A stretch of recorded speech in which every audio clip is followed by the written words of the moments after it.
Oy, not too much. Pinainom ko ng tubig. Kakatapos lang ito magkain ng apple puree. Nabasa na. Bago pa naman ito bigay kay tita.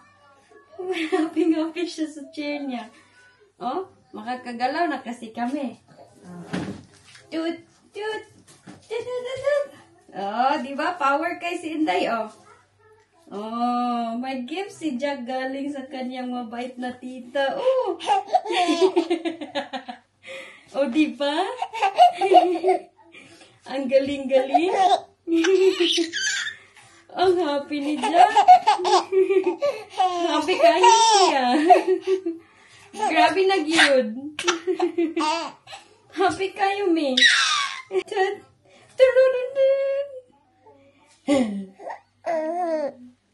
Happy kayo, me. Happy kayo, me. Happy kayo, me. Next, kay mi bangko. Happy kayo. Happy ka? Happy among Jack.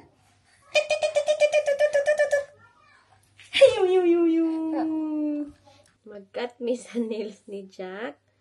Magkalat pa ang aming kwarto. Sobrang aga ko today. Naghatid sa mga bata. Kami na lang ni Jack ngayon dito sa bahay. Yan siya, oh. Mag-behave naman. Ina si tita, nag-cut ko sa nails mga tita. Ina, nag-cut ko sa nails kay taas na kaayo. Ang mami pud need pud ikat kay dirty na ang nails ni mami. Ina. Nag-cut ka sa nails tita. Wow. Clean na. Uy, other one. Nag-ano naman siya, mag-behave. Other one na po. Tawa lang siya ng tawa, oh. But this one na po. Kanina po, kani. Ana, sige. Ana, dili na magpahawid. Oh, ingna si tita, oh, ingna. Nag-cut, oh, nagtig-up. Good job. Nag-cut mi sa nails, titas. Ingna, sige. Ingna ba? Joker kay ni siya nga bata ay. Oh, sige kay maligo din ta, mag-clean din ta sa ears ba? No? Asi.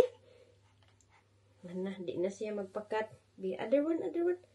Wih. Di ka ni uy. Allah, suko man. Suko man na.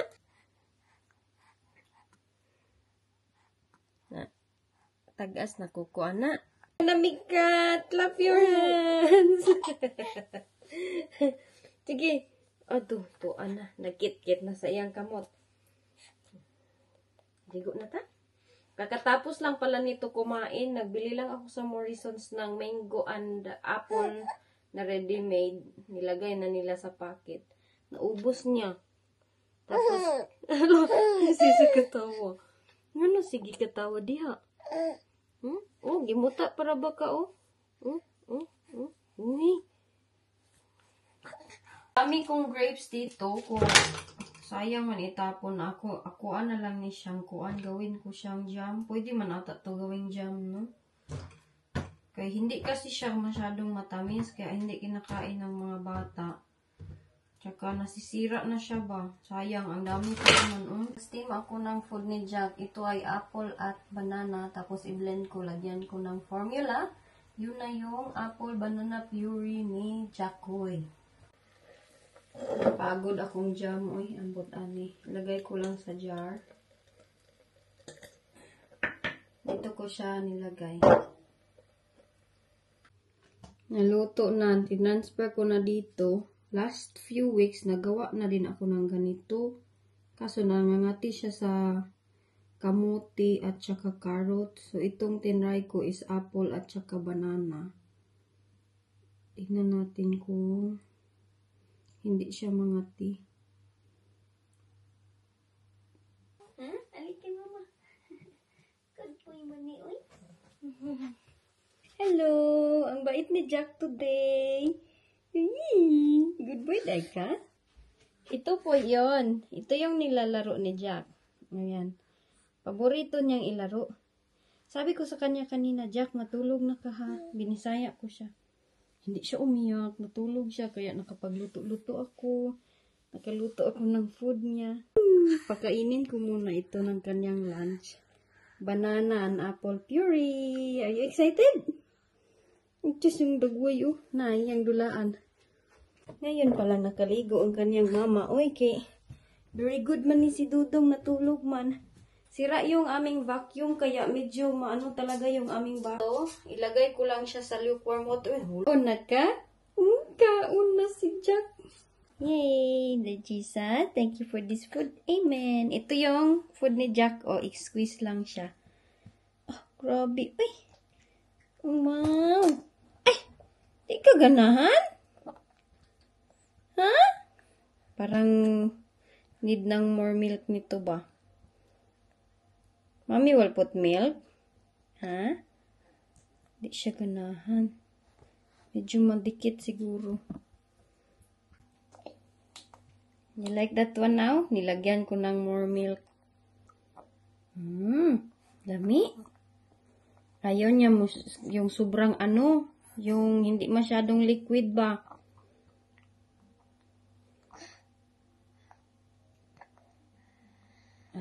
Kaon siya lunch boy. Grabe na siya mo kaon, buyag-buyag na si Jack. Yummy. Yummy. Wow, good job si Jack. I hope hindi to siya mangati. Kaya minsan, ayay na. Wa na.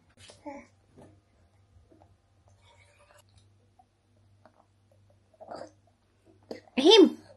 Ayay! Ayay! Wala na, dana. Dali na. Good job, manin. Unsa man na, happy ikaw? Mas maganda yung lighting dito, ay. Mas maliwanag compare doon kanina.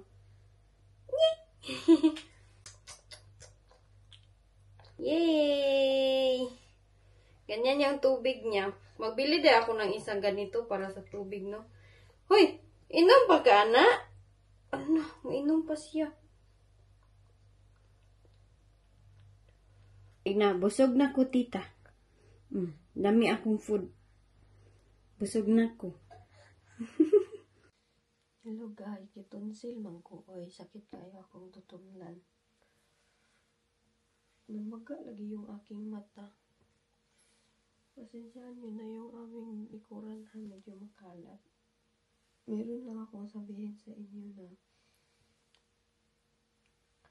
si Wayne, the first time siya pumunta doon is pagpunta niya doon, ipinainom daw siya ng blue na liquid para damaskan yung kanyang loob. Tapos pinapa-pause daw siya ng paghinga. Pagkatapos, kinascan siya. Pag-scan sa kanya, sinabihan na siya ng result. So, merong pinasok na camera doon sa kanyang ari. Pinasok tapos tiningnan kung ano yung makikita doon sa loob. Okay na po daw yung kidney niya. Clear na yung bladder niya. Clear na yung di ba may cancer siya dati? Wala na daw yun. Pero may nakita na naman sa atay niya na hindi nila kayang masabi. So, kailangan na naman siya pumunta sa hospital para i-check kung ano yung nakikita sa kanyang atay. Meron daw something sa atay niya na anomaly. Parang anomaly daw. Ay, nako. Hospital ni Wayne. So, kaya siguro siya always pagod at always siyang gusto matulog dahil sa nangyayari sa kanyang atay. But hopefully, magiging okay na ito lahat kay dugayan naman, oy. As in, nag-worry ako sa kanya dahil sa mga pangyayari na ganyan.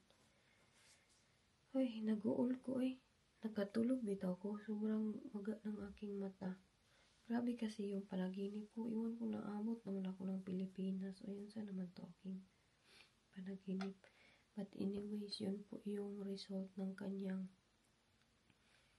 pag-examine sa kanya. Tinignan na talaga lahat ng loob. Nakita niya yung bitukan niya. Kita niya yung lahat-lahat sa kanyang loob. So yun po, may nakita na naman sa kanyang atay. But hopefully, it will be all okay.